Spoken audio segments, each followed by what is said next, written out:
ایک دن ایک بھیڑیے نے بکری پر حملہ کیا اور بکری کو پکڑ کے لے گیا تو چرواہا رونے لگا، بہت رویا بہت رویا۔ لوگوں نے کہا ارے میاں ایک بکری کے جانے بھی اتنا روتے ہو، کیا بات ہے، کیوں روتے ہو اتنا؟ بکری چلی گئی تو کیا ہوا؟ کہنے لگا میں بکری کے جانے پہ نہیں رو رہا، میں رو رہا ہوں اس بات پر کہ عمر بن عبدالعزیز اس دنیا سے چلے گئے۔ اب بعد میں جب معلوم کیا گیا تو وہی دن حضرت عمر بن عبدالعزیز کے انتقال کا دن تھا۔ اب دین اسلام ساری دنیا میں زندہ ہو جائے، یہ قیامت تک اللہ نے اس کو ممکن بنایا ہے۔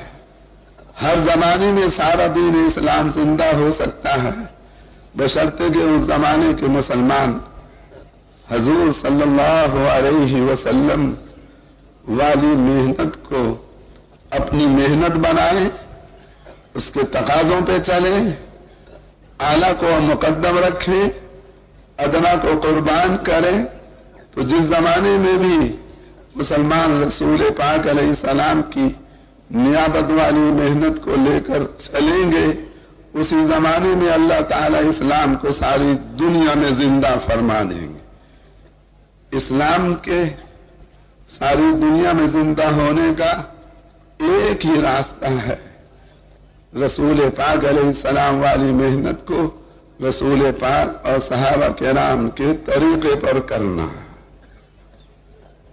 اب رسول پاک علیہ السلام والی محنت میں یہ نظر آتا ہے کہ مرد بھی اس میں حضور کی نیابت والی محنت کے ذمہ دار ہیں، اور یہ ذمہ داری اللہ تعالی نے عورتوں کو بھی نصیب فرمائی ہے۔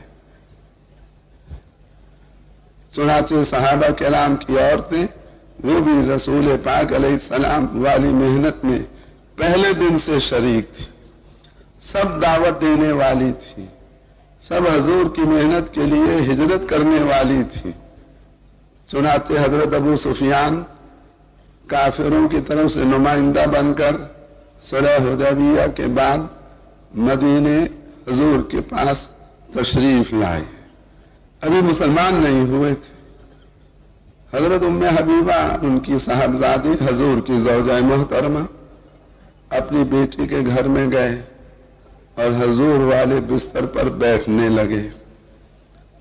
حضرت ام حبیبہ نے فوراً بستر لپیٹ دیا۔ ان کے والد حیران ہوئے، کہنے لگے اے میری بیٹی یہ بستر کیوں لپیٹا؟ یہ بستر میرے قابل نہیں تھا یا میں اس بستر کے قابل نہیں تھا؟ فرمایا ابا جان آپ اس بستر کے قابل نہیں تھے، کیونکہ یہ رسول اللہ صلی اللہ علیہ وسلم کا بستر ہے، آپ مشرک ہیں، آپ ناپاک ہیں۔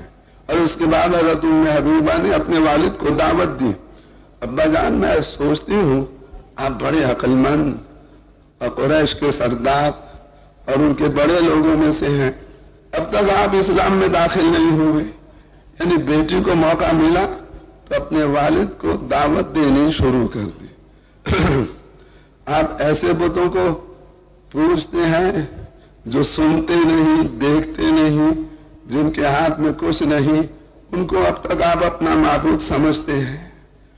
تو یعنی جیسے رسول پاک علیہ السلام دعوت دینے والے، اس زمانے کی تمام عورتیں بھی دعوت دینے والی تھیں۔